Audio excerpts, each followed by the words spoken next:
Hey guys, I'm back for another Minecraft tutorial, and this is MCbukkit, how do I make a server? So, if you don't know already, Bukkit is probably the best way, and one of the few ways in general, to make a Minecraft server. So, in these simple steps, I will get you up and running in about 5 to 10 minutes time. So here we go. Alright, so the first step is to go to minecraft.net, and you're going to have to go to download it here, and then go down to multiplayer server and do whatever's the most recent one. Right now it is 1.6.2, and then as you can see it downloads right there. And then you're going to want to go to your downloads, as you can see here with the window I'm popping up. You go to downloads and it is right there. And then what you're going to want to do is, let's get rid of the browser. Let's make a new folder and just name it server. And then you take that, plop it in there, and once you have it in the folder, you take it, you open it, and let it generate all of the files. Now, as you can see, this is a normal vanilla server, so you're like, what? Where's the Bukkit part? But you'll see, once this world is all generated and it says it's done, what we're going to do is stop the server right now. Stop, and my computer is running slow right now. But then what you do is you go back to your internet browser, and then you go to, say, Google, and you type in Bukkit, and then I'm just going to do the official website, download the latest build. I'm just going to do a development build. If you want, you can just go to a recommended one or something like that. But I'm just going to download this one. So download, keep, and then as you can see, that is going. Then once you have it downloaded, you take the Minecraft server, delete it, and then replace it with craftbukkit. Now what you're going to want to do, just to make things simpler, is get rid of any other text after craftbukkit. You'll see why pretty soon. After you've done that, you're going to need a run.batch file. Now what this batch file is basically it tells craftbukkit to run. Now you can't just double click it and run. That's not how it works. Now, as you can see here with run, I'm going to edit it so you can see what text is in there. There are a whole bunch of different orientations. Some of them work on some computers, others don't. So you're going to have to mix and match, find the best orientation for you. And another thing is, with 32-bit Java users, you cannot make this run on any more than a gig. So right here it says 3G, which means 3 gigs. And I think some of them have it in megabytes as well, but just to make things simpler, go with gigs.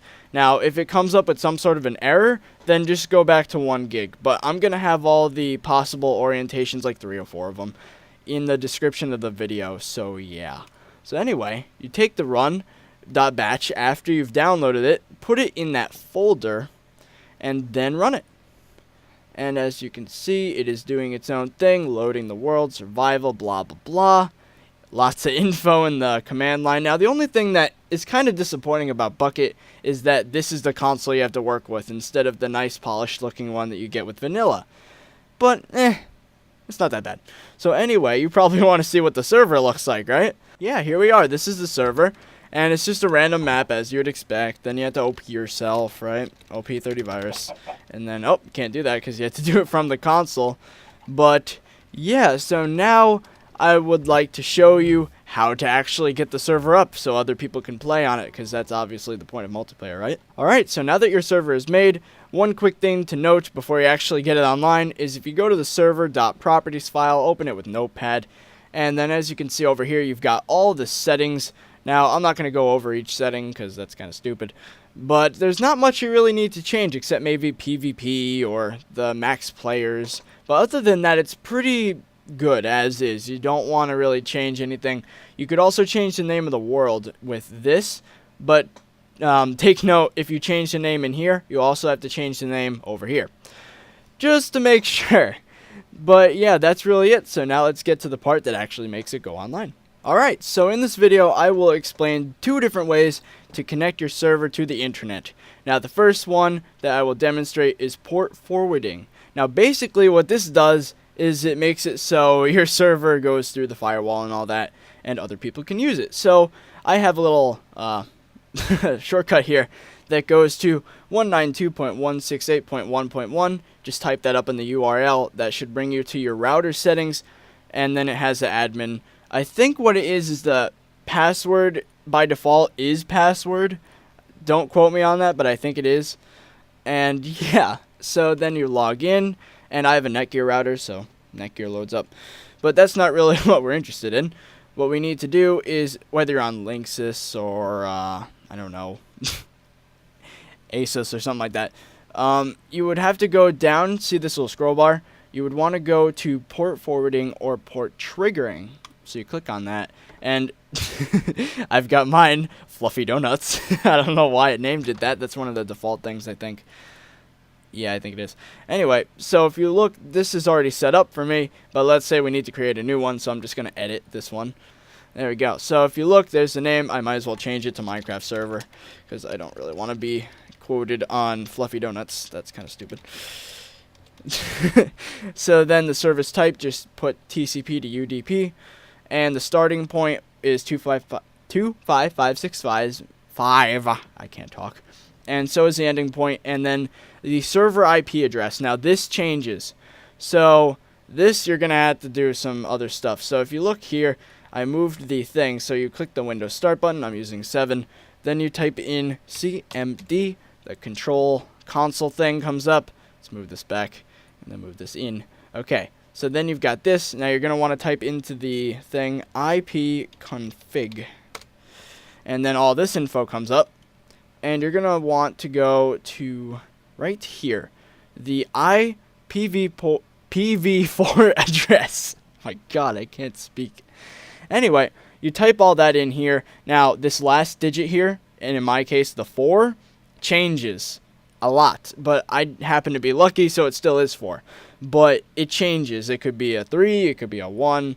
So you're going to have to, every single time you restart your computer, you're basically going to have to report forward. But it's not that difficult because all you really have to do is go in and change the number at the bottom. So there you go. I've got Minecraft Server. And then, yeah, you're basically port forwarded after you do that.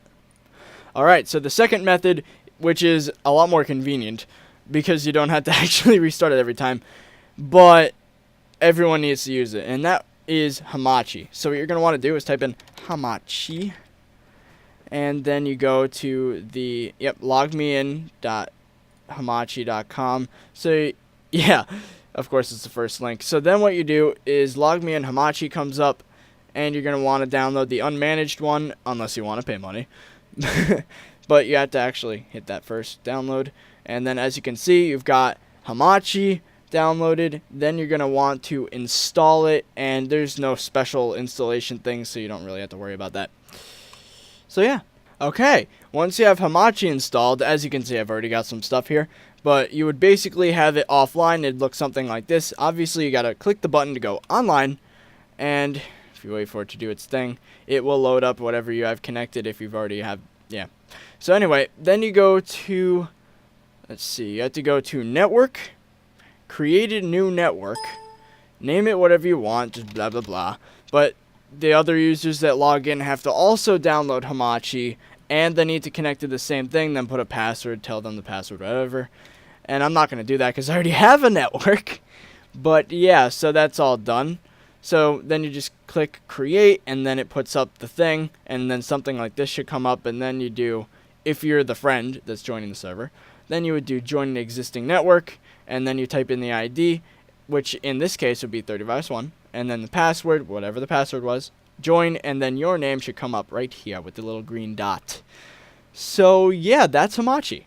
And one quick note about the IPv4 address. That is what you're going to want to connect to when you're in the Minecraft menu to connect a server. In my case, I type in this, and then once you put it in, then you would basically just connect to your server. And yeah, wonderful.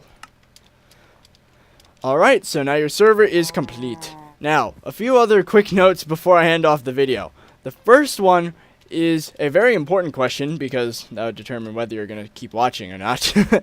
And that is your server going to be private or public? If it's private, then you're basically done. After all the configurations of whatever plugins you want, it doesn't really matter. But if it's public, then you guys should watch the rest of the series. In the next episode, I will be handling permissions and ranks, you know, like admin, maybe moderator, then you'd have like the VIPs or, you know, that sort of thing, or default. And all of that stuff. Oh yeah, and some other fun facts, so to speak. If you are having a public server, the amount of RAM allocated should be a very important thing for you. And let's say, yeah, about each gigabyte of data that you put towards the RAM on the server could probably support about 10 players, give or take. So my server, which is SubiOcraft, is going to have, I think, 3 gigs. Now, by the time this video is up, the server is probably up. If not, then whatever. I'll have the IP in the description if you're interested. But anyway, if you're still going through with having a public server, then find some test subjects. Seriously, you need people to help out, because you can't do single player things. Like, you can't test out things like Lockette because it's already, like, you'll know why. You'll just trust me on this. Just get people to help you out, like, to test for you, because beta testing is probably half of the work to make the server. So yeah, that's pretty important. But anyway, that's it for this video, guys. So leave a like down below if you enjoyed and if you thought it was helpful, and in the comments down below, ask any questions you may have or suggest other topics to put in videos. And yeah, so I hope you guys enjoyed, and I'll see you guys later.